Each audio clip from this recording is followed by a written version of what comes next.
Hola, muy buenas tardes, muy buenos días para todos. Bienvenidos. Vamos a ir inmediatamente, casi sin agradecer las invitaciones y todo lo demás, porque creo, recién lo escuchaba al ministro Avalle, lo escuchaba al intendente Mestre, el expresidente Samper juega con hinchada propia aquí.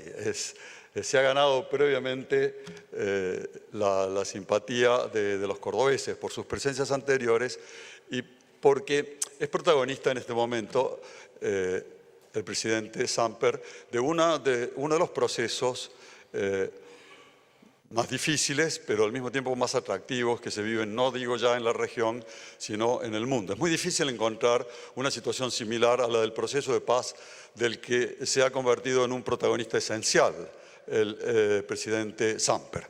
Pero para que vayamos avanzando en el desarrollo de esta reunión, primero lo vamos a escuchar con mucha atención el señor expresidente de Colombia, Ernesto Samper Pizarro.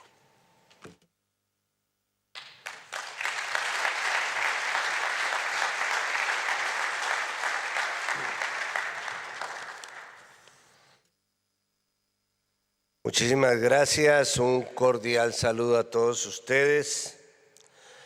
Es para mí muy placentero regresar aquí a la ciudad de Córdoba en vísperas de esta histórica conmemoración que se hará en estos próximos meses sobre uno de los hechos más significativos de la historia reciente latinoamericana, como fue el movimiento estudiantil cordobés, que de alguna manera marcó la pauta para toda la reforma universitaria.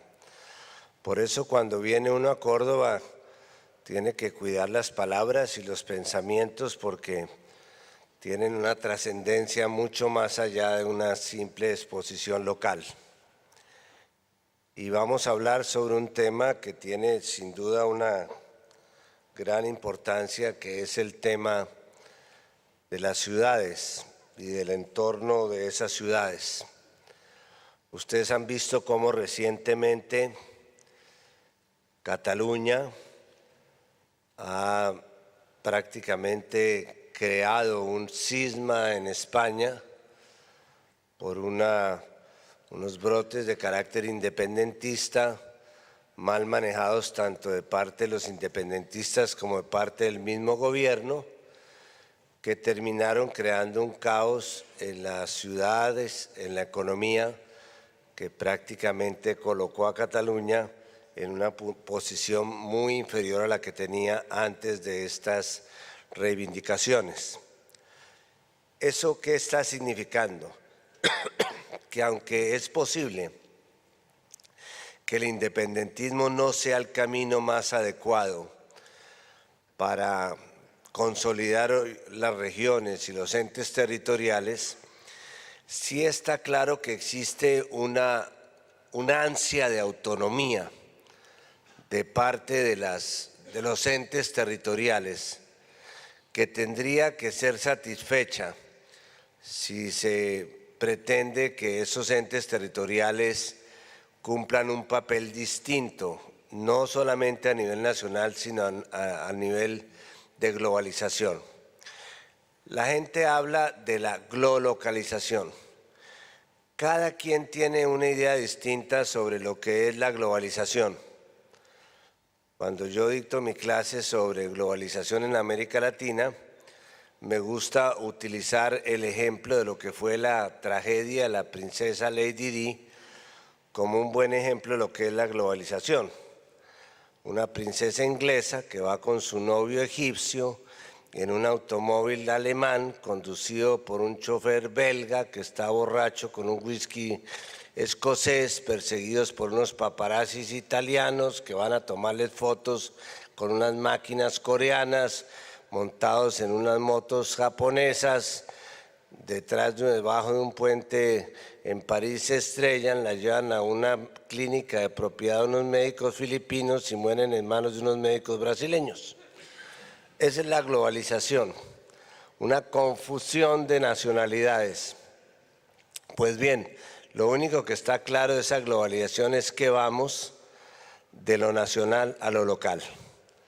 y que los verdaderos entes y actores de la globalización van a terminar siendo los entes territoriales, o sea, los gobiernos regionales y los gobiernos municipales.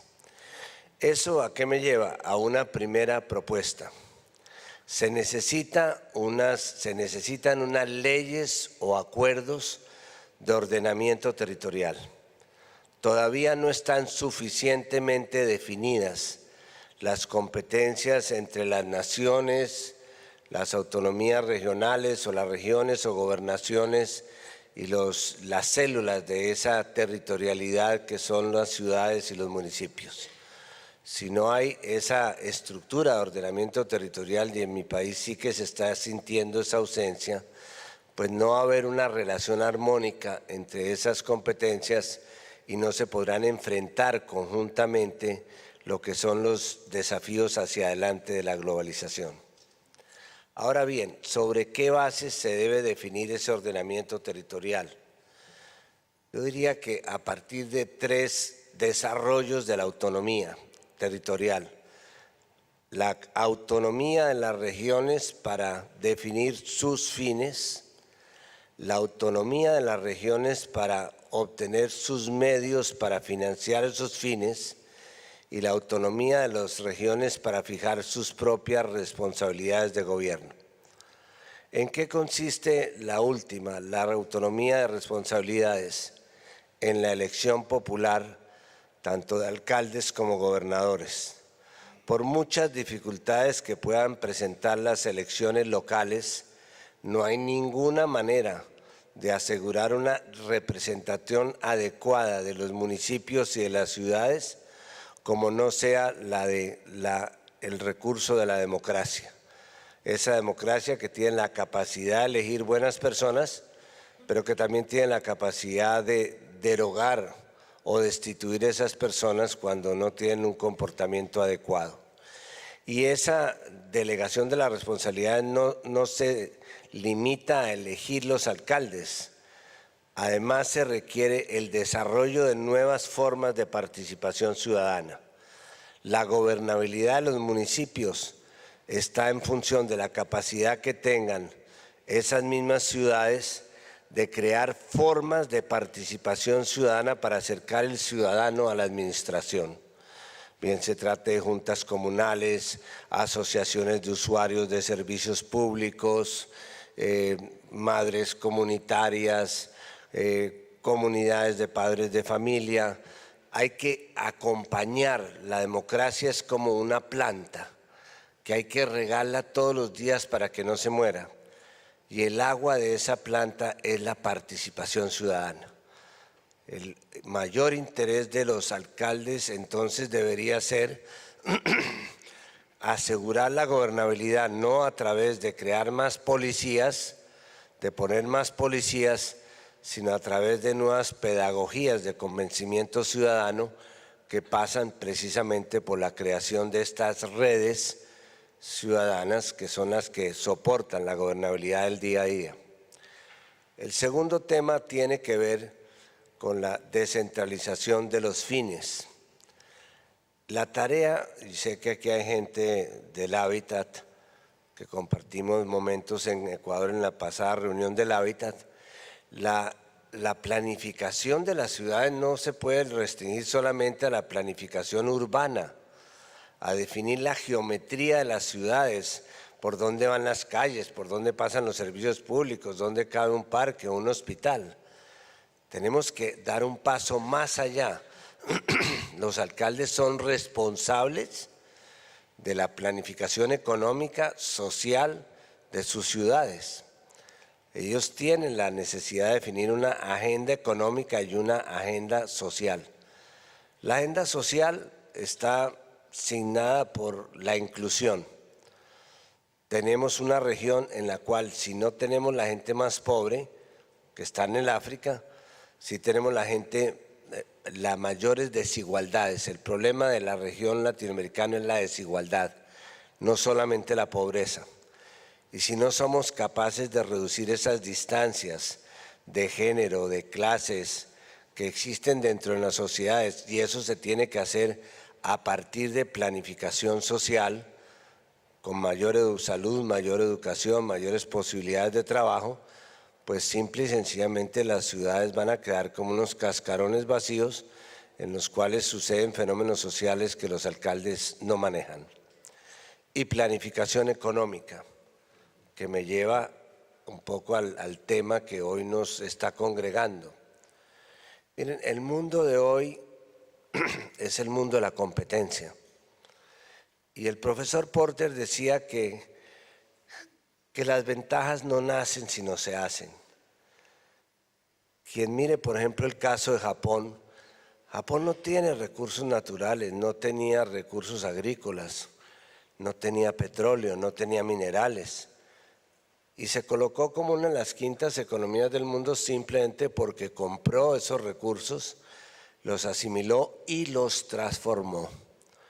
Nuestra gran tragedia como latinoamericanos es que nosotros vivimos sentados en una mina de oro, que son unas tierras fértiles, y debajo de esas tierras llenas de minerales, de petróleo, de posibilidades energéticas, y nos hemos acostumbrado a vivir de lo que tenemos sin hacer mayor esfuerzo por procesar lo que tenemos.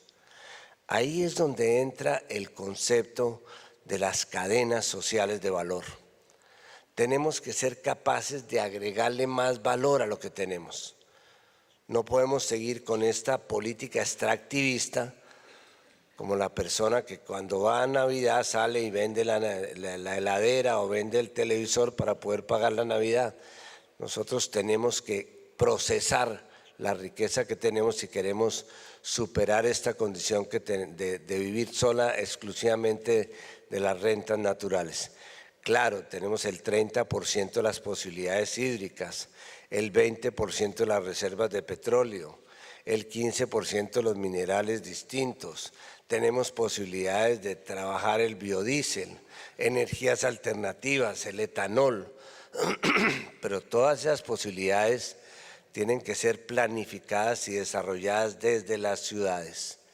El mundo de hoy no está dividido entre los que tienen y los que no tienen, sino entre los que están conectados y los que no están conectados.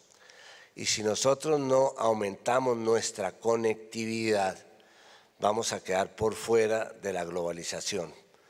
En el mundo de las redes, en el mundo virtual, en los canales abiertos por los cuales circulan las transacciones financieras, las transacciones comerciales, ahí tenemos que estar nosotros. Pero más allá, en el mundo de hoy, los que están haciendo las ganancias no son los que producen, sino los que venden. Los que se están llevando las grandes utilidades son los que están en esas cadenas logísticas que trabajan con nuestros productos primarios. Una taza de café colombiano, que es el mejor café del mundo sin ofender aquí, una taza de café colombiano se vende por 2 euros en España. 2 euros son más o menos $3. Una libra de café produce 52 tazas. Es decir, que una libra de café se vende por $150 en España. El campesino colombiano recibe $1.80 por cada libra. ¿Quién se queda con esa diferencia, con esos otros $148? Se quedan los que lo transportan, los que venden los seguros, las compañías marítimas, los que hacen los avisos de publicidad, los que los venden al por mayor, los que lo ponen en la vitrina, y de eso no estamos sacando nosotros nada.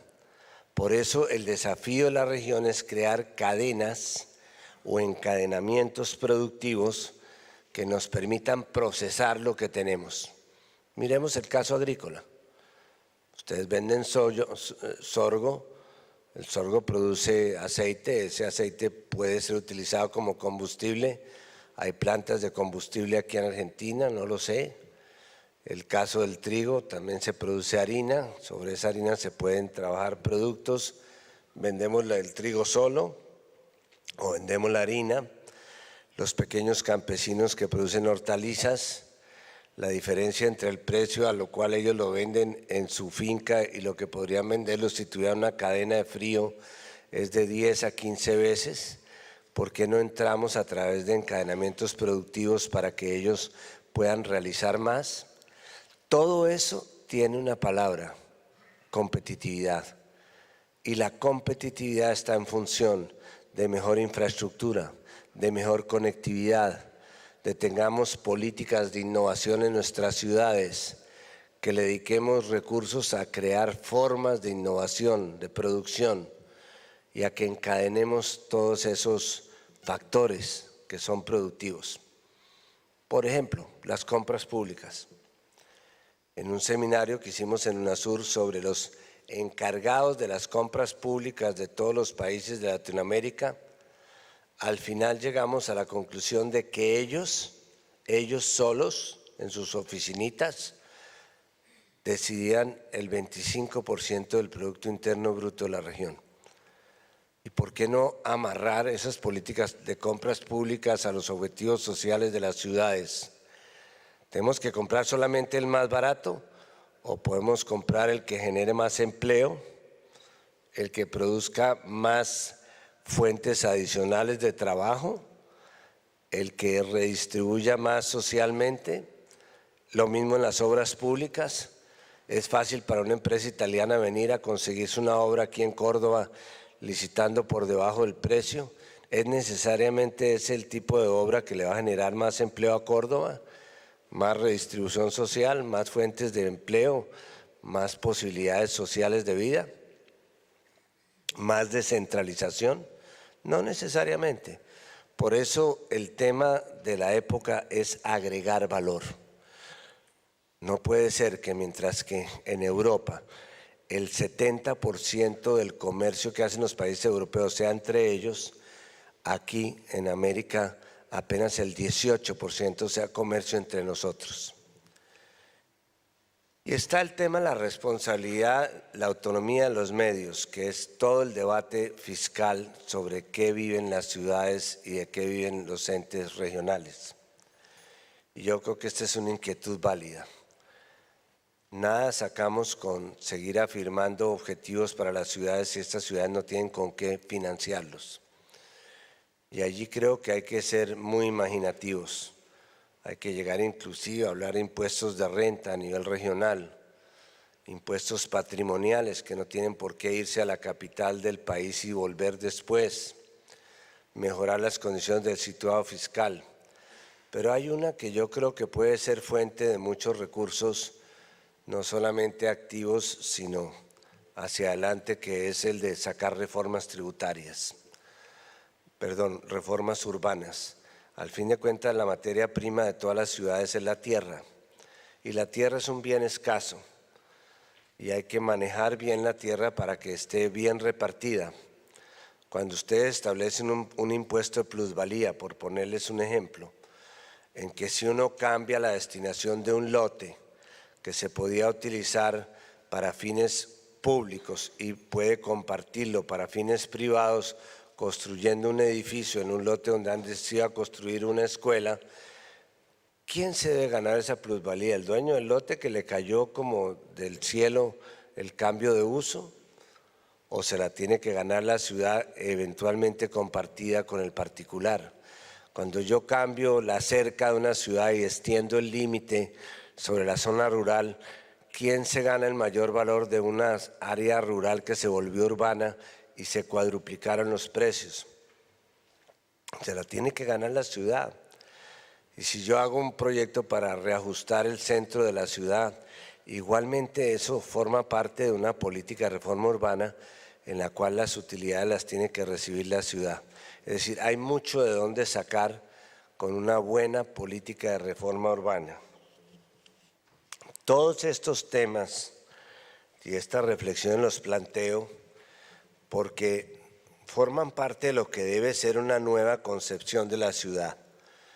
No una ciudad solamente con una arquitectura bonita, con unas calles amplias, con unos buenos servicios. Todo eso es muy importante, sino una ciudad que entienda que también es protagonista de los cambios económicos y de las tareas sociales. Y allí es donde entra la posibilidad de que las ciudades asuman un rol distinto en la globalización. En Europa son más fuertes a veces las redes de ciudades que las redes de estados. Y las negociaciones sobre ciertos temas como temas de innovación, temas logísticos se están haciendo entre ciudades y no entre estados. Y lo mismo entre regiones de estados. Yo no digo que volvamos a la Edad Media, en que lo importante eran las llamadas ciudades-estado. Florencia era una ciudad-estado, Génova era una ciudad-estado, Estambul era una ciudad-estado, Barcelona era una ciudad-estado. No se trata de volver a esa época medieval, pero sí que las ciudades comiencen a asumir lo que son sus verdaderos y más importantes desafíos como tales. Fíjense que en Colombia estamos comenzando a vivir un proceso de pacificación. Hace un año se firmaron los acuerdos de La Habana que permitieron que el país terminara 50 años de conflicto armado. 282 municipios que estaban en poder de las FARC, de alguna manera comenzaron a respirar una nueva forma de vida, pero no ha sido fácil, porque no ha llegado tan rápidamente la presencia del Estado. Llegó la presencia militar, sí, pero no la presencia social. Y nos hemos demorado en las escuelas y en los hospitales y en las vías terciarias y secundarias de comunicación entre los municipios. Y si no lo hacemos rápido, algunas de esas ciudades van a volver a caer en manos de la violencia armada. Ya de hecho esas 280 ciudades hay alrededor de 15 o 20 que son focos de violencia como resultado de la presencia del narcotráfico y de bandas armadas tanto de derecha como de las mismas FARC que no aceptaron los acuerdos de paz. Estamos viviendo una coyuntura muy difícil. Pero ¿cuánto vale el esfuerzo que hemos hecho? En estos 5 años, los 4 negociaciones y los años del acuerdo, se han dejado de producir 4.000 muertes por combate. Antes le quitaban las minas antipersonas, le cobraban las piernas o la vida a 2 campesinos diarios. Hoy día esa cifra está reducida a 20. Ya no hay 280 secuestros, hay solamente 10 secuestros por año. ¿Cuánto vale para un país eso? ¿Cuánto vale salvar 4.000 vidas? Es un costo grandísimo. Pues yo creo que ese es el destino de los municipios en los cuales hoy se está jugando la paz en Colombia. El conflicto era nacional, por supuesto, y se solucionó nacionalmente en La Habana, pero el posconflicto es local. El posconflicto es una responsabilidad de los alcaldes. Son ellos los que tienen ahí los desplazados por la violencia, 8 millones de desplazados por la violencia a propósito. Son ellos los que tienen que reivindicar a las víctimas, hacer programas de reinserción, pequeños proyectos productivos para implementarles fuentes activas de trabajo que sustituyan la actividad armada. Es un gran desafío, pero tenemos la posibilidad de respirar la paz. Nadie sabe, con la paz sucede algo parecido a lo que sucede con el aire, que nadie sabe lo que vale el aire hasta que se lo quiten. Y a nosotros no habíamos vivido en paz. Yo mismo hice política durante muchos años en medio de una violencia armada. Fui víctima también de un atentado, me metieron 13 balazos. Llevo todavía 4 adentro y mis enemigos dicen que por eso soy el político más aplomado. Pero cada uno en Colombia lleva la marca de la violencia a su manera y no hay nadie que no haya sido tocado o afectado. Ese patrimonio de la paz, protéjanlo, que no hay con qué pagarlo. Y una reflexión final de algún tema que me quedan algunos minutos que manejé en UNASUR. En el fondo, la integración es movilidad de personas, movilidad de capitales y movilidad de servicios. La gran ventaja que tiene Latinoamérica es que nosotros podemos aumentar la movilidad de las personas. Por eso debemos seguir trabajando el concepto de ciudadanía suramericana. Ustedes, con el permiso de trabajo en Mercosur, que hoy día es de UNASUR, pueden trabajar en cualquier parte de Sudamérica, obtener una visa para trabajar temporalmente hasta 2 años, sin ningún tipo de requisito. Hay 3,5 millones de suramericanos que están estudiando con el permiso de trabajo de UNASUR. Ustedes con la visa de la comunidad andina pueden circular hasta 3 meses por cualquier parte de la región. Con las expectativas de solidaridad que generó Petrocaribe, se pudo sostener a todos los países del Caribe en la época más difícil porque tenemos un concepto de solidaridad. Nosotros hablamos la misma lengua, tenemos las mismas raíces, nos entendemos. Aquí no hay cabinas de traducción. Aquí estamos hablando el mismo lenguaje. Todos los que estamos aquí venimos de todas partes de Sudamérica. Aún si fueran brasileños, entenderían el portuñol. ¿Cuánto vale eso? ¿Cuánto vale? Nosotros, a diferencia de Europa, somos una nación, porque somos una nación, que estamos tratando de hacer integración. La tiene difícil Europa, que son 32 naciones que están tratando de hacer integración. Por eso yo creo que lo que hay que desarrollar hacia adelante es el concepto de ciudadanía. ¿De dónde viene la palabra ciudadanía? De chivitas. El ciudadano es alguien que pertenece a alguna parte.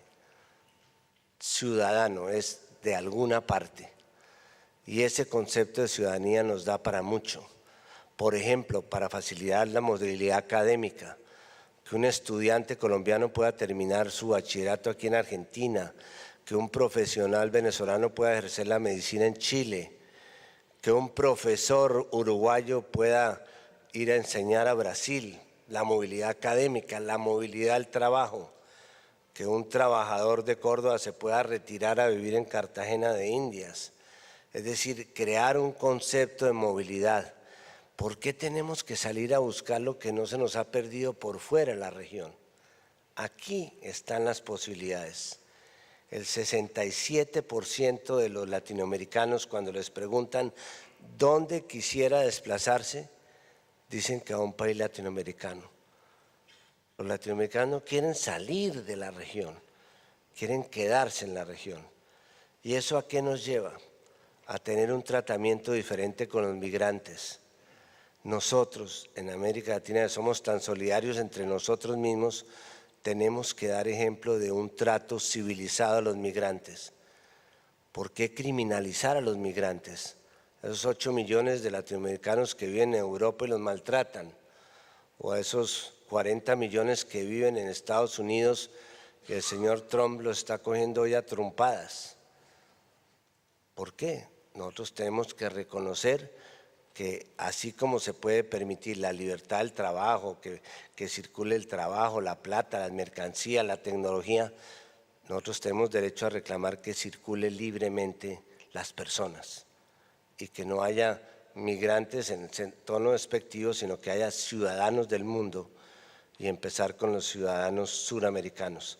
Ustedes como alcaldes tienen la obligación, la misión de defender ese concepto de identidad, que es lo que relaciona a la gente con su ciudad. El otro día me preguntó un periodista, usted, de todos los cargos que tuvo en su carrera pública, ¿cuál volvería a ejercer? Yo dije, el cargo de concejal de Bogotá, porque fue el cargo en el que sentí que tenía más poder. Fui presidente, me di cuenta que los presidentes mandan en todas partes y no se les obedece en ninguna.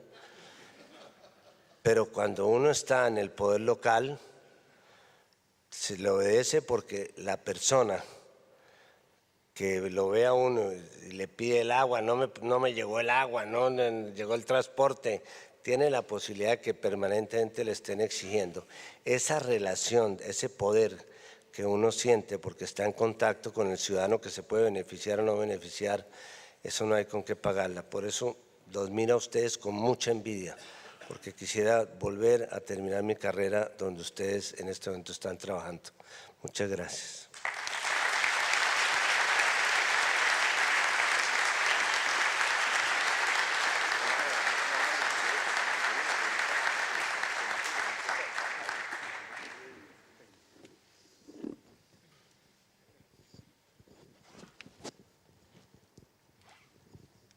¿Están encendidos? Le decía al presidente Samper que me ganó de mano ese periodista porque releyendo el currículo impresionante que tiene el doctor Samper, su actividad política empieza como concejal y se ve que el periodista hizo la misma pregunta. Pero para compartir con todos quienes han estado escuchando con mucho interés, hubo una referencia al rol de los alcaldes en un proceso de paz, presidente, que realmente es observado por el mundo entero, por la cantidad de desplazados, de desmovilizados, de gente que deja las armas y que intenta reintegrarse a la ciudadanía que usted ha estado marcando con términos tan claros. Me gustaría aprovechar esta excepcional oportunidad. Para quien no esté siguiendo el proceso de paz de Colombia, requerirá que no dé por sabido nada, porque quienes estamos aquí seguimos el proceso, pero no con el detalle que ustedes permanentemente lo viven. Pero digo, están en desarrollo de una situación en la que después de 50 años de guerra, de millones de víctimas desplazados, de cientos de miles de muertos, están en proceso de que quienes representaron la lucha armada, convertidos en partido político, intenten el retorno a la democracia. Acaba de plantear usted el rol de alcaldes que deberán hacer espacio económico y social, dijo, para cientos de miles de colombianos que han estado con las armas en la mano. ¿Cómo lo imagina, presidente? Bueno, la violencia armada se concentró en unas áreas muy específicas del país. Llegó a estar prácticamente, hizo acto de presencia en todo el país, pero estuvo concentrada en algunas zonas específicas, como el Pacífico colombiano, especialmente en la parte que linda con Ecuador, Tumaco, el Magdalena Medio.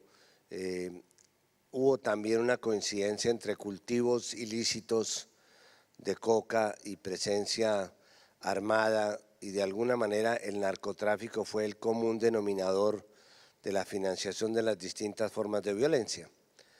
Por eso en muchos de esos municipios ni siquiera había presencia de autoridades. En algunas épocas duras de la violencia, los alcaldes despachaban desde la capital del departamento. Se les habilitaban oficinas y encontraba uno 30, 35 alcaldes despachando desde las sedes de las gobernaciones porque no podían ir a sus municipios porque los mataban. Llegó a ser una situación realmente límite. Ahora que se han liberado, digamos, o que han salido las FARC, se han observado dos fenómenos curiosos. El primero es que las FARC de todas maneras tenían unas normas que permitían la convivencia en estos municipios. O sea, normas especialmente, digamos, frente a las actividades criminales, y eran municipios relativamente tranquilos en ese sentido, y se han subido los índices, por ejemplo, de homicidios y de robos, aunque han disminuido las muertes por enfrentamientos militares. Hay gente que no dejó las armas del todo y que se involucra en el crimen. Claro, es que la paz no es un tema de blanco y negro. Es decir, aquí la idea es pasar del conflicto al posconflicto, y eso nos va a tomar varias generaciones, porque hay que reconstruir el tejido social que quedó deteriorado con 8 millones de víctimas, el tejido económico, las regiones de violencia están atrasadas hasta en 15 años en temas de infraestructura, y el tejido institucional, y es volver a tener la presencia de autoridades civiles. En ese punto me gustaría preguntarle, porque es noticia mundial en estos días, su decisión de someterse sin fueros a la Jurisdicción Especial para la Paz. Aclaremos que en el marco de este acuerdo de paz, este proceso de paz tan complicado, se ha generado este fuero judicial en el que usted se ofrece como expresidente a presentarse sin fueros y convoca a otros expresidentes a hacerlo. Hasta el momento ninguno de sus colegas ha aceptado. ¿Qué riesgo encuentra, doctor Samper, de presentarse sin fueros? Que es un tema, ese sí que es un tema regional, los expresidentes con fueros o sin fueros para enfrentar sus responsabilidades. No, es que el conflicto no fue solamente un problema de las Fuerzas Armadas de Colombia contra las FARC. En el conflicto estuvieron involucrados muchos más colombianos, gente que financió la violencia, gente que de alguna manera participó en masacres o en episodios, en hechos de guerra. Pero también estábamos civiles que estábamos dirigiendo las Fuerzas Armadas. Entonces, una de las cosas más absurdas que se aprobó por solicitud de los parlamentarios de derecha es que esa justicia de paz que nos va a permitir pasar del conflicto al posconflicto, porque está basada en 3 elementos fundamentales, que son la verdad, la justicia y la reparación. Algo como la Santísima Trinidad, 3 personas distintas, un solo Dios verdadero. Aquí, si usted cuenta la verdad, que es lo que le interesa a las víctimas de lo que pasó, puede recibir una pena inferior a la que recibiría en condiciones ordinarias, siempre y cuando que usted dé garantía de que no se va a repetir. Es decir, un propósito de la enmienda claro. Ahora, esa justicia nos va a permitir pasar del conflicto o del enfrentamiento, del odio, a la reconciliación. Está demostrado que las víctimas lo que les interesa no es que les den un cheque. ¿Qué quiere saber la víctima? ¿Dónde está enterrado su familiar? ¿En qué condiciones fue secuestrado su padre? ¿Por qué mataron a su hijo? La mamá de un soldadito quiere saber dónde está enterrado si no lo ha visto. Esa verdad de las víctimas es la que de verdad nos va a permitir crear una reconciliación. Entonces, lo que hicieron en el trámite de esta justicia para la paz es que dejaron solo a los militares y las FARC y sacaron a los presidentes, a los ministros, a los gobernadores y a todos los civiles. ¿Y usted considera que los están dejando Yo solos a considero los que eso es militares? vergonzoso. Yo asumo mi responsabilidad como presidente de las operaciones que se desarrollaron, no porque haya tenido una culpa en ellas, sino porque creo que objetivamente tengo que ayudar a encontrar la verdad de las víctimas. Alude usted, doctor Samper, en algunos momentos a los procesos de otros países de la región, de cómo salimos de las dictaduras. El caso de Chile, muy condicionada por el régimen de Pinochet, llegó la transición democrática. El caso de Argentina, con leyes de obediencia debida y de punto final. Usted hace una referencia muy firme en ese tema de que la conciliación no exija impunidad, pero al mismo tiempo que no se entreguen a las fuerzas militares que fueron enviadas políticamente a enfrentar a la guerrilla, que no se las convierta ahora en las víctimas. Que no se las deje solas, porque es que hay 2.200 oficiales que participaron en la guerra y que quedaron ahí expósitos a la justicia de paz como si ellos se hubieran inventado la guerra. Había un propósito político detrás de sus acciones, obedecían a unos mandos. Y esos mandos también tienen que contribuir a encontrar la verdad. ¿Qué pasó aquí en las dictaduras del sur? Que dijeron, bueno, exoneremos a los militares, no nos metamos con los militares para que esto pase. ¿Y qué ha pasado recientemente? Y hablo aquí en Córdoba, donde se generó el proceso de revisión de esos juicios con unos valientes fiscales que hay aquí, pues que simplemente dijeron no. Vamos a revisar aquí, todos fueron responsables y aquí tienen que pagar todos. Yo no quisiera que en Colombia se tuviera que hacer lo mismo dentro de 20 años, que cuando se sepa que hubo civiles responsables de la violencia, toque reabrir los procesos para que ellos sean juzgados. Pero hay que decirlo, ¿eh? No es porque usted esté presente. Presidentes constitucionales, civiles, con responsabilidad como comandantes en jefe de Fuerzas Armadas que entraron en conflicto bélico, tratan de esquivar la responsabilidad, no someterse voluntariamente y sin fueros. ¿Cómo intuye, cómo imagina, doctor Samper, que esto puede ser? Usted también es abogado. ¿Cómo puede ser el funcionamiento de esta justicia, de este fuero especial? Bueno, el que la debe la teme. Y realmente es un poco inmoral que las personas que se van a beneficiar de que no tengan que acudir a la justicia de paz sean personas que hoy día están en el Senado de la República, que están prácticamente legislando en su propio beneficio. Pero yo creo que si uno no asume sus responsabilidades no va a haber paz. no va a haber paz. Aquí todos estuvimos involucrados en el conflicto y todos tenemos que responder por nuestra participación, para bien o para mal, en las decisiones que llevaron a 280.000 personas a ser sacrificadas, que es el saldo actual de las muertes en Colombia. Me gustaría llevarlo en un minuto, sobre todo por respeto al auditorio, entre los que hay muchos alcaldes e intendentes, a lo que usted dejó planteado de cuál sería el rol, en el caso del proceso de paz de Colombia, de las pequeñas y grandes ciudades, de cómo manejar esa reinclusión social y económica. Pero antes de llegar a eso, se fue a un referendo en Colombia, el mundo lo siguió con atención, el Papa argentino jugó muy fuerte, dando casi por seguro que una vez que tuvieran opción en las urnas de expresarse, los colombianos dirían sí a la paz. Y sin embargo fue no. ¿Cómo lo explica? ¿Cómo se explica, primero que con una bajísima participación en aquel referendo del año pasado, después de tan trabajoso acuerdo y después de semejante sangría que sufrió el pueblo colombiano, cuando se les dio la opción, votaron no a la paz? Yo lo atribuyo fundamentalmente a las redes. O sea, las redes se han convertido, tienen cosas muy importantes, muy propositivas, pero las redes también se han convertido en unos sindicatos de odios para poner a la gente en contra de determinadas causas. El Brexit, por ejemplo. La mayoría de los ingleses sensatos no querían que Inglaterra se retirara de la Unión Europea.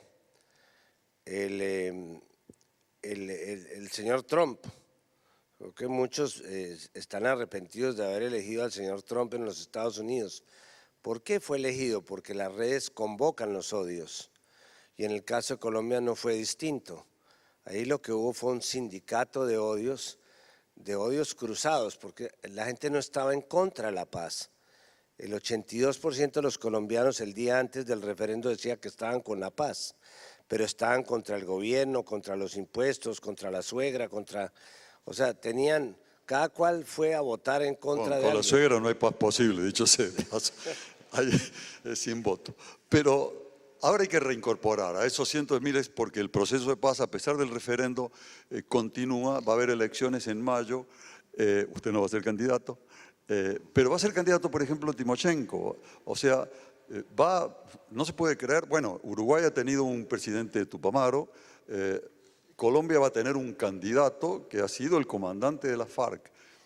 Pero mientras tanto, la realidad cotidiana de los pequeños pueblos colombianos, los que votaron por el sí o por el no, es encontrar la manera de reincorporar a millones de personas que han estado con las armas en la mano y sin hacer ninguna otra tarea, y a los que se les da un subsidio que es resistido por muchos colombianos que han estado trabajando y que dicen, ¿y por qué a ellos sí y a mí no? Sí, esa es la pregunta del millón, como dicen en Colombia, pero a ver, ¿cuánto le costaba a Colombia la violencia hace 5 años? El 2% del Producto Interno Bruto. Es decir, si nosotros no hubiéramos… ¿Presupuesto militar? ¿Ah? ¿El presupuesto militar? No, en general el costo de la violencia, entre lo que se dañaba en los oleoductos que volaban, las carreteras que destruían, lo que costaban las Fuerzas Armadas, para no hablar de las vidas. El país se ganó ese 2%, ahora que está, digamos, en paz, se lo ganó. Eso da para financiar todos los programas de reinserción y todos los programas para que esta gente realmente entre. ¿Qué es lo que ha pasado hasta el momento? Que las FARC ha cumplido con sus compromisos. Las FARC eran 15.000 personas en armas, se desmovilizó, se concentró en las zonas veredales que le fijaron, solicitó las amnistías que le dijeron que tenía que solicitar para poder moverse y adicionalmente hicieron una dejación de las armas que no se había visto en ningún proceso. Entregaron 1.7 armas por cada guerrillero. El segundo proceso de éxito en dejación de armas era 1.1 en Afganistán. y fuera de eso constituyeron un partido. No sé si lo están entendiendo. O sea, cada guerrillero entregó más de un arma. Claro, tenía más de un arma. O sea, se desmovilizaron y entregaron un arma y media cada uno, si se pudiera decir eso. Exacto, que fue histórico. Obviamente que para uno de estos señores que estaba hace 10 años en el Amazonas o en el Putumayo matando gente, uno no le puede decir, vea, deje las armas y venga, se mete 40 años a la cárcel. O a cambio de las armas yo lo voy a extraditar a Estados Unidos o lo voy a matar, que también está sucediendo. Es que ya han matado 30 de las FARC. De los que se desmovilizaron, desarmados, han matado a 30. Entonces, lo que hay que hacer realmente es darles, primero, una forma de vida para que hagan la transición y darle la oportunidad de que hagan política. Ver uno a los que estaban matando gente ahora consiguiendo votos en el Congreso, me parece que hacen muchísimo menos daño que tenerlos con una ametralladora. Ahí hemos llegado al punto, entonces, hay que darle una forma de que se reintegren a la sociedad y el primer punto es conseguir que tengan un trabajo digno, una posibilidad de ejercer ciudadanía. Y allí entran las ciudades, las redes de ciudades y los proyectos nacionales que quienes son críticos del gobierno del presidente Santos cuestionan gravemente cómo se está llevando adelante en esa Colombia anónima y oculta los proyectos de integración, por ejemplo, del agro.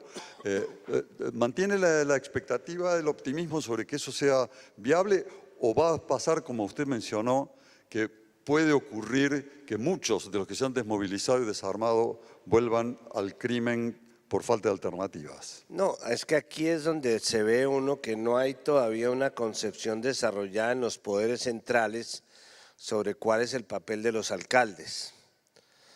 La política de implementación de los acuerdos de paz se desarrolló toda desde Bogotá, pero con cosas tan contradictorias como que, por ejemplo, los mercados que le daban a la gente que estaba en las zonas veredales aisladas de Bogotá, eran mercados que traían de los campesinos que estaban en la misma zona a los supermercados de Bogotá y compraban los alimentos y los volvían a llevar. ¿Me explico?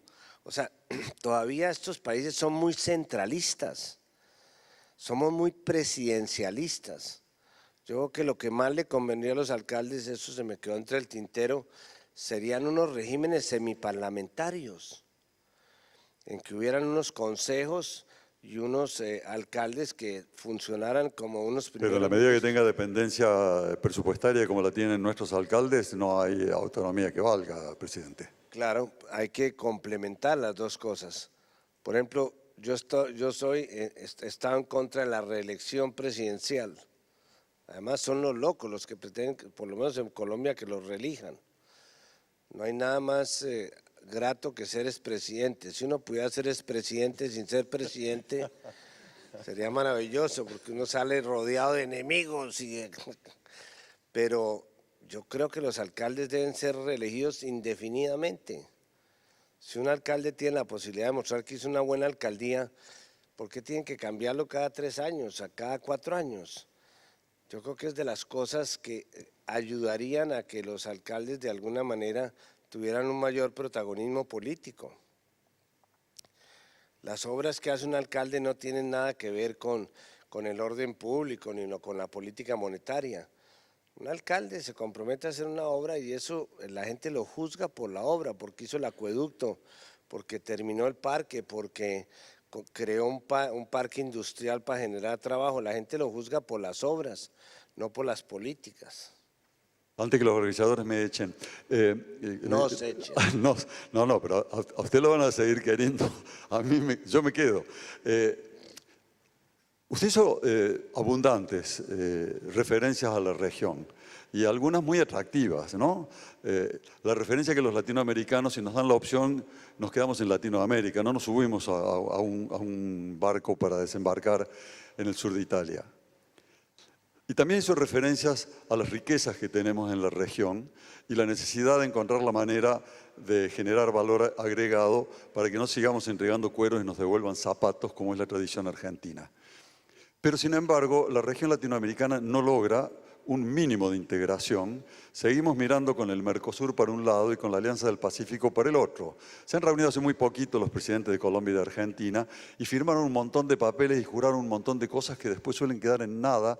No sé si le tocó en la década del 90 cuando usted fue presidente. ¿Cómo hacemos para que alguna vez los latinoamericanos, en vez de tanta retórica y tanto verso de la gran nación latinoamericana, lo seamos? Yo creo que, bueno, eso da por oleadas. Hoy día no estamos viviendo una buena situación. Lamentablemente hay dos países que se están atravesando, inclusive a que UNASUR nombre mi sucesor, porque quieren acabar, digamos, con UNASUR por sustracción de materia. La OEA tampoco representa los intereses de la región, son los intereses de Estados Unidos, y Estados Unidos nos sigue mirando a nosotros como la gallina que le proponía a un cerdo que pusieran una venta de huevos con tocino, cosa que el cerdo por supuesto no le gustó. Nosotros no somos los cerdos de ese negocio. Entonces, sí hay un sentimiento de latinoamericanidad, pero lamentablemente los líderes no lo están expresando en este momento.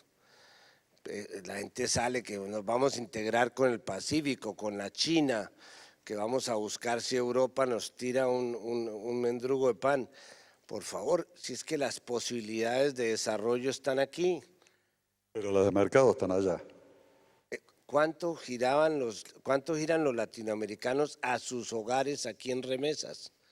Los 40 millones de latinoamericanos que viven por fuera giran alrededor de 150.000 millones de dólares. Eso es plata generada por nuestro trabajo. Entonces yo lo que digo es volvamos a lo nuestro, miremos alrededor, si es que las posibilidades de que la región se fortalezca están aquí adentro, no hay que salir a buscar por fuera. Es como el señor que la mujer le era infiel y para poder llegar a ella le tocaba disfrazarse de vecino. No tenemos que disfrazarnos de vecinos para entendernos nosotros. Tenemos el mismo lenguaje, la misma idiosincrasia, raíces. Nos peleamos por el fútbol. El fútbol es una buena división. Eso no quiere decir que Colombia vaya a ganar el Mundial, pero es muy posible. Presidente, muchas gracias por su presencia en este segundo foro del Desarrollo Internacional de Desarrollo Económico Local. Ha sido un privilegio tenerlo con nosotros. Muchas gracias. Y es el aplauso para Ernesto Samper, expresidente de la República de Colombia, quien estuvo desarrollando los temas nuevos escenarios, transformaciones y competitividad territorial.